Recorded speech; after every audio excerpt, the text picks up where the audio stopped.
পবিত্র মাহে রমজানের শিক্ষাকে সমুন্নত করার লক্ষ্যে দোয়া ও ইফতার মাহফিলের আয়োজন করেছে চ্যানেল 10 ও দৈনিক চট্টগ্রামের কণ্ঠ। ২৬শে মার্চ বুধবার চট্টগ্রাম নগরীর দেওয়ানহাট মোড়ে একটি রেস্টুরেন্টে এই আয়োজন অনুষ্ঠিত হয়। চ্যানেল 10 টিভির চেয়ারম্যান শামসুল আলম রানার সভাপতিত্বে এবং শাপলা টেলিভিশনের চেয়ারম্যান এইচ.এম. ওসমান গনি চৌধুরীর পরিচালনায় ইফতার মাহফিলে প্রধান অতিথি ছিলেন দৈনিক শাহ আমানত পত্রিকার সম্পাদক ও প্রকাশক আলহাজ মোহাম্মদ ফরিদ উদ্দিন। অনুষ্ঠানে প্রধান আলোচক ছিলেন বিশিষ্ট সাংবাদিক ও কলামিস্ট এমরানুল ইসলাম মুকুল।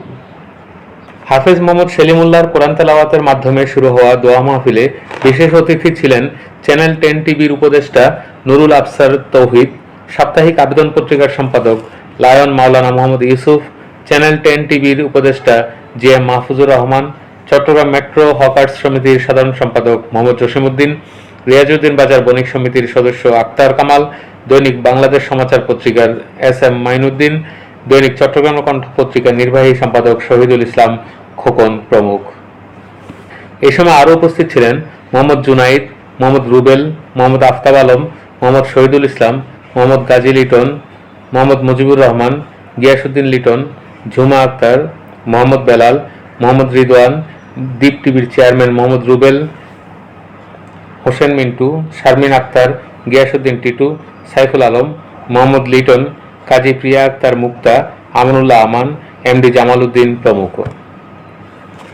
প্রধান অতিথির বক্তব্যে আলহাজ ফরিদ উদ্দিন বলেন, দুর্নীতিবাজদের রক্তচক্ষুকে ভয় না পেয়ে এবং অনৈতিক প্রভাবে প্রভাবিত না হয়ে ঐক্যবদ্ধ হয়ে সাংবাদিকদের সমাজ ও দেশের কল্যাণে ভূমিকা রাখতে হবে। প্রধান আলোচক এমরানুল ইসলাম মুকুল বলেন, ইফতার মাহফিল শুধুমাত্র রোজা সম্পন্ন করার একটি অনুষ্ঠানই নয়, এটি একটি মিলন মেলা। এই মিলন মেলায় আমরা ন্যায়পরায়ণতা এবং সততার শিক্ষা নিতে হবে।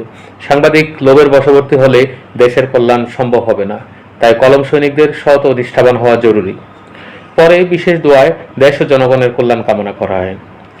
শেষে অতিথিগণ সহ সবাই ইফতার মাহফিলে অংশগ্রহণ করে। শাপলা টেলিভিশন, দেশীয় ঐতিহ্যের ধারক।